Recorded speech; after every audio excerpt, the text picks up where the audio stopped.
gentlemen, was that not one of the most astonishing acts you have ever seen? Holy cow.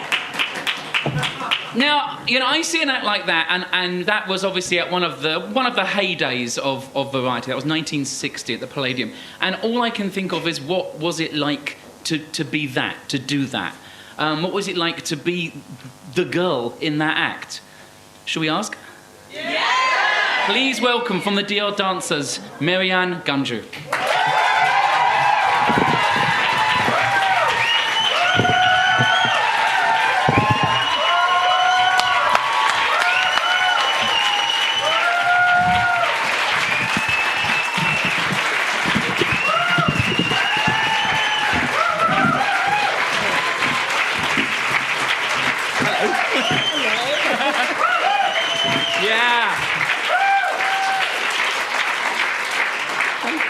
When I started this show and thought I would interview some people, this is exactly what I had in mind. Thank you so much for coming. Well, thank you for asking me. It's a great privilege. I've got some questions. Okay, so firstly, what's the name for that kind of act? Adagio. It's an adagio act. Mm-hmm. And I think you were in the Dior Dancers, which I've done a little research. I think it's fair to say they were certainly one of the most successful acts of its kind, of its time. Of its time. Of its time. Yeah. So I have written here, you're spending your days on stage in a dress with a split up the side, being thrown around by 3 men in tuxedos. How do you get there? How do you get to that point? Well, I always wanted to be a dancer when I was little, just like lots of little girls, you know. And when I got to about 15, I realised I wasn't going to make it. I was too small. And, you know, they did measure you from your ankle to your knee, from your knee to your hip. And they said, nah, you're not going to make the corps de ballet. So I thought, oh my God, you know, cutthroat time, really. You know, all your life you aspire to one thing, and suddenly you realise it's not going to happen. So I just became a chorus girl, and somebody saw me in the lineup and said, you're having a hard time, aren't you? Because he could see all the girls are leaning on me because I'm so small. They're much taller, you know. So he said, I know an adagio impresario called Bob Ganjou, who belongs to the great Ganjou brothers and Juanita act, and he's looking for a girl for a new act that he's doing. Send me a pash, you know, adagio, a pash. He said, how do you like to try out for that? And I said, well, why not? I'm not doing anything else. So, you know, I walked into the room, and I remember he said, right, sit on my hand. And he said, now I'm going to push you up. And he said, you just straighten your leg, you know. So I did just that. And he said, how do you feel? So I said, great. So that was me. That's how I got into it.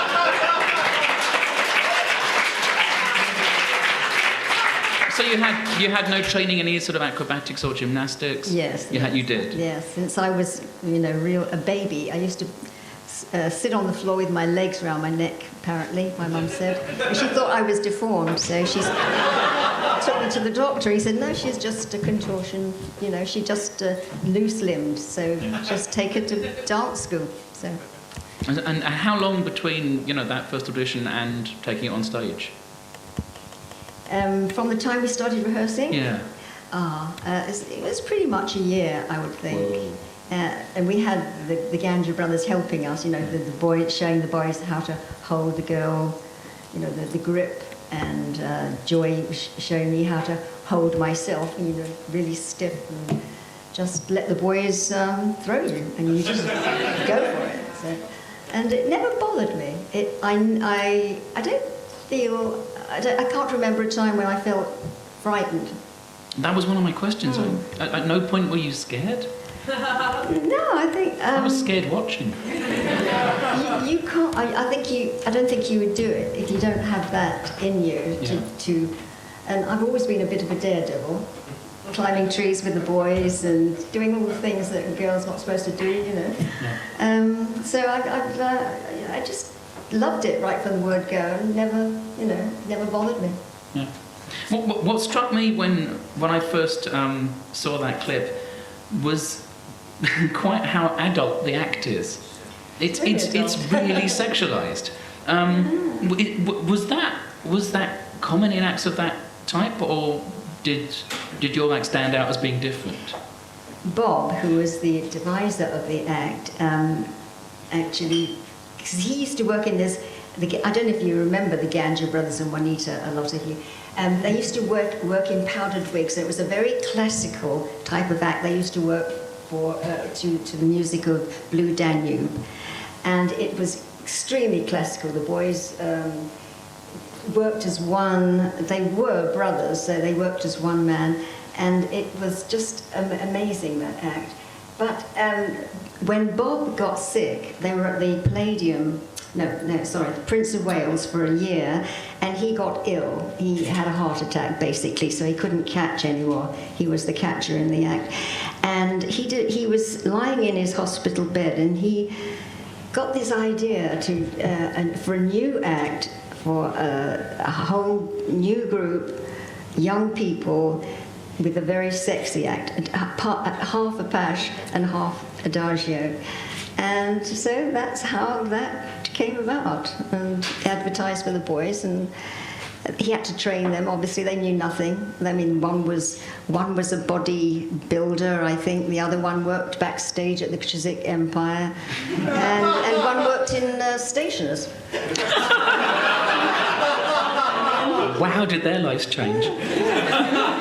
The bit when you get thrown into the wings, which is my favourite bit of the entire act, because everyone goes, what? Who catches you? Is one of the guys vanished? Yeah. Okay, just stupid. Yeah, the catcher just... In my head there's a net. Slipped off the stage. Okay. Unannounced, yeah. So, I guess with Bob's reputation in the previous act, you kind of had bookings and success pretty much from the off.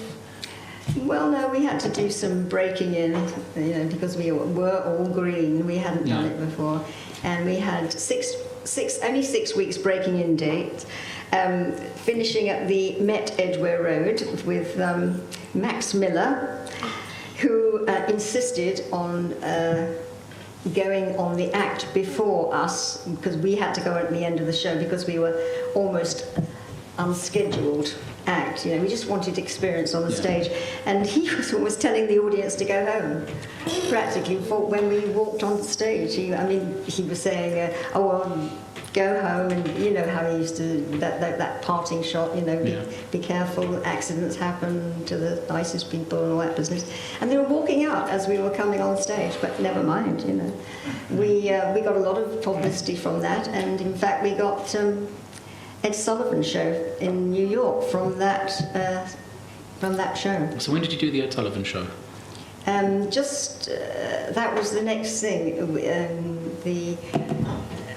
We went to New York. We were called straight away to New York after, 57, 50s. Yeah, we started in 56, 57, 58. Yeah. Probably 58, actually. Do you remember who else was on the bill on the Ed Sullivan show?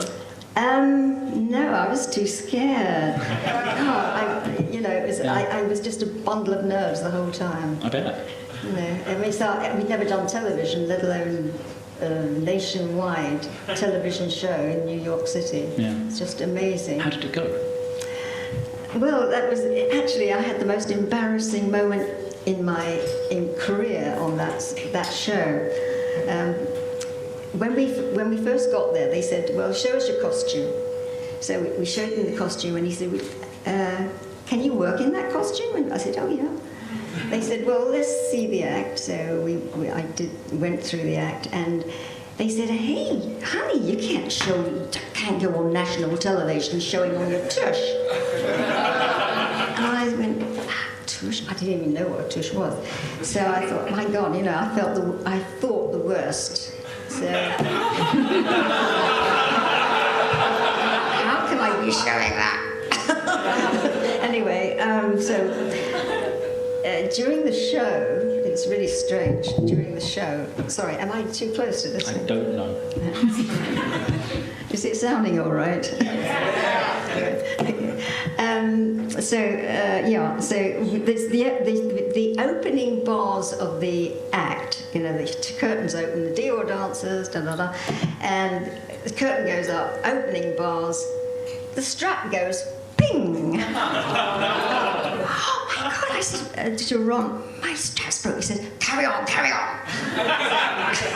So the music starts, and then we go for it. And I'm trying to hold the strap in my tooth for a while, you know, my teeth, because I thought, I just don't want to, you know. So anyway, I thought, well, there's no way this is going to work, and we go for the trick. So I just had to abandon all modesty and go for it. And we got a lot of work from that.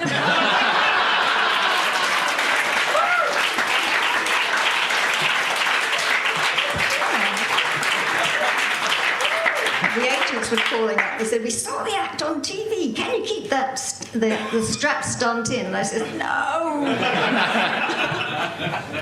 So I have, in 1958, I've done a little research. That was also the year that you did the Royal Variety Show? Yes, we came back from doing that little bit. Well, as I say, we got a lot of work from that show in New York, and travelled all across America to Vegas, and did all the Statler circuit. Do you know, I'm awful at remembering years, when anything happened. You know, I'm terrible. I think it was that time. We've been to America so many times working that I'm sure it was that time. But when we left Vegas, we did Minsky's Burlesque. Believe it or not, they thought we were an act for that kind of thing. So we went straight back to the London Palladium from the. Talking of the Palladium, you mentioned to me that you had an accident there? Yeah, we did. We had a few, but that was probably I made the front page of the Daily Express anyway. Girls fall 7 feet onto her head. It was a very hot night, and I mean, we didn't have many mishaps throughout the years, I must say, but that was a very hot night. And although you use rosin on your hands and stuff wrapped around your, I can't remember what they're called, wristbands, and tons of rosin. It was a very hot night, and I just slipped out of the boys' hands when they went to throw the barrel throw, which is one where two boys, one boy has my hands, one boy has my legs, and they swing me like that, and I spin. That was the barrel throw. And I just came out of their hands before they had actually launched me. And I just fell in between the throwers and the catcher. Came down on my head, because that's the heaviest part of you. You always come down if you're coming down on your head. And they took me to hospital. And I was pronounced okay because they said, "My God, you must have a very hard head." So there was no bad things happened from that, except that I decided I would go back the next night, because I might not have gone back otherwise. So I got back straight into the act, and was greeted with a lovely dressing room full of flowers from all the cast. So that was lovely. Nice. They were very, very kind. Yes. So you went back to Vegas. I have here that you opened a show at the Tropicana Hotel. Yes, yeah, we were in the Folie Bergère there for. Now, that's not a bad CV credit, is it? No, it's very good. The first time we went for a year. And they said, well, we'd love you to come back again, but you need a year in between, because it's a different show. You can't, repeat the same act. So we went back 3 years later as well. So. Wow. And that was when Vegas was, I guess, the glamorous place that it is in my head. Yes, I mean, it's not the way it was at all. No. When you flew in over Vegas at night, all you saw was the strip. Really, a strip of light going out into a dark desert. Now it's just an enormous, great city. I think it's a totally different place. Now, you told me that you had an incident while driving in Arizona.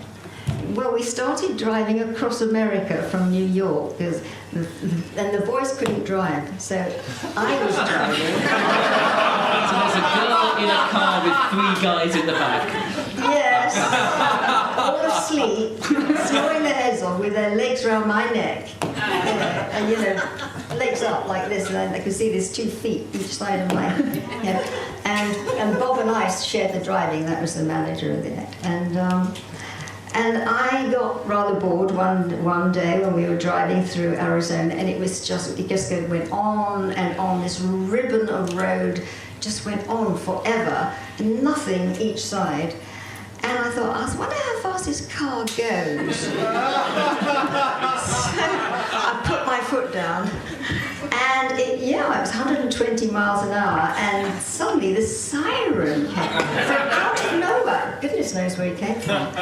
And flagged me down, and he said, do you know how fast you were going? And I said, no. I wasn't watching.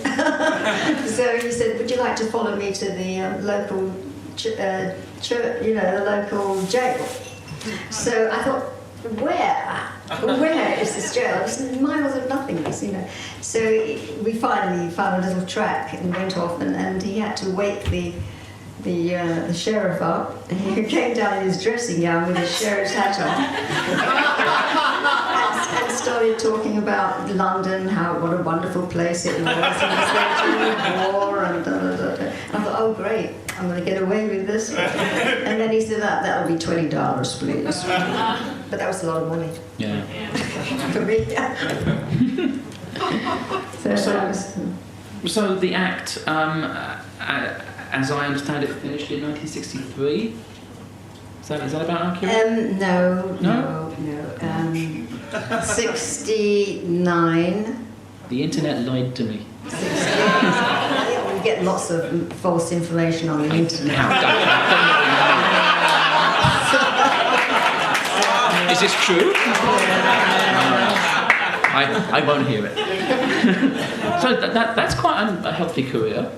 It's a nice. Yes, it's not bad, and I probably would have gone on if my mum had died unfortunately during that time, and I decided that I had to go and look after my children myself. So. Right, my question was what happened next. So yeah. So I guess. Well, I got married in between all this. Well, yes, I was going to say. I married the manager of the act, and we had 2 children. Bob Ganjou was a smart man, wasn't he? Yes. Because not only was he a genius choreographer, but also he married you. Yes. Yeah. So at what point did you marry Bob? We got married in '63 in between the 2nd and 3rd show on a Saturday night in Las Vegas.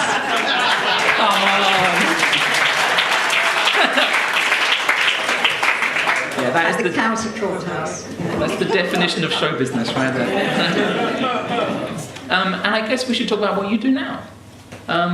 What you do now is you're involved heavily in the water rats. The Lady Rattlings, the granddaughter of Lady Rattlings, yes, with the sisterhood of the water rats. And you were last year the Queen Rattling? Queen Rattling, yeah. Do we want to know what this organisation is and does? Will you tell them what this organisation is and does? We basically raise a lot of money for charity and have a lot of fun doing it. We put on shows, and we have a couple of big meetings a year. We have many meetings a year, in fact. But we have a lovely spring lunch in May and an autumn ball in November at a London hotel, and we just raise a lot of money and give it to charity.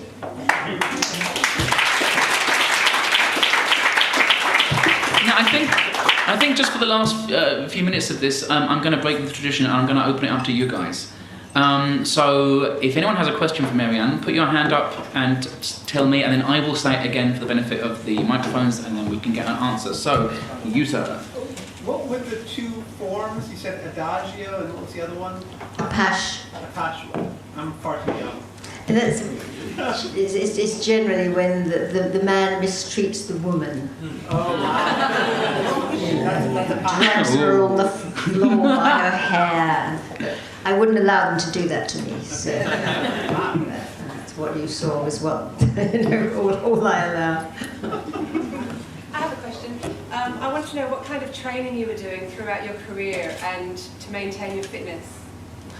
What, since I've stopped doing it? Well, no, while you were getting established and while you were doing your performance. And now. Yeah. Because you look incredible. You look fantastic. Oh, I go to the gym.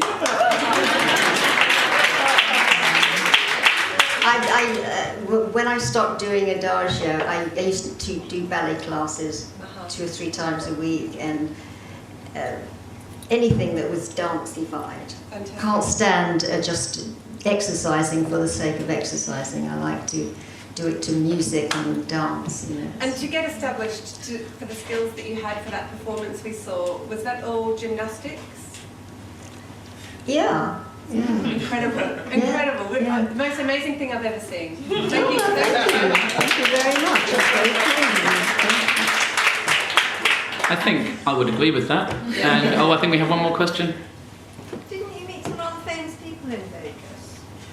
In Vegas? Yes. Tell us. Oh, yes. You holding out on us? Well, you know, in Vegas in those days, you used to get all the stars walking through the lounges, and you just brush shoulders with them, and they'd come and watch the act. They gave parties.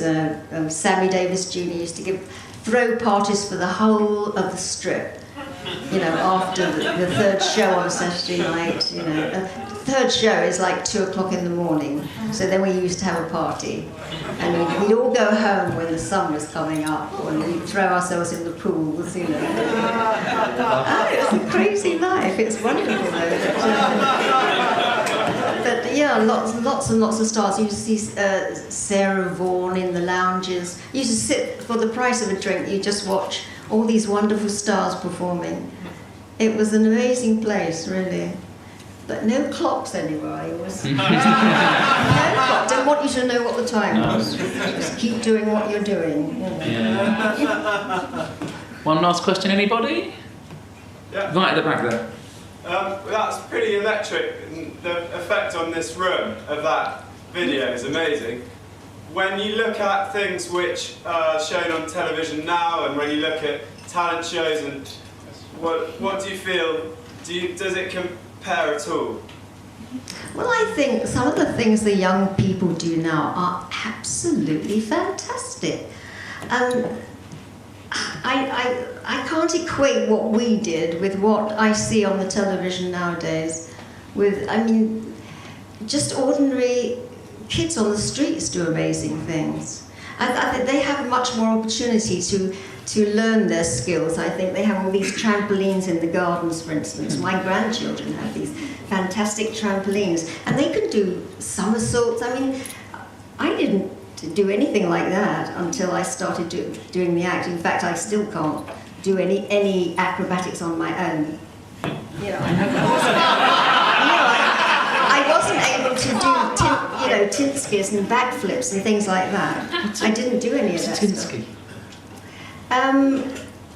Turnovers, you know. I don't know. Handstands going over. Cartwheels. I'm a juggler. Well, I think, ladies and gentlemen, it was an absolute delight. Thank you so much for coming. Merian Ganjou.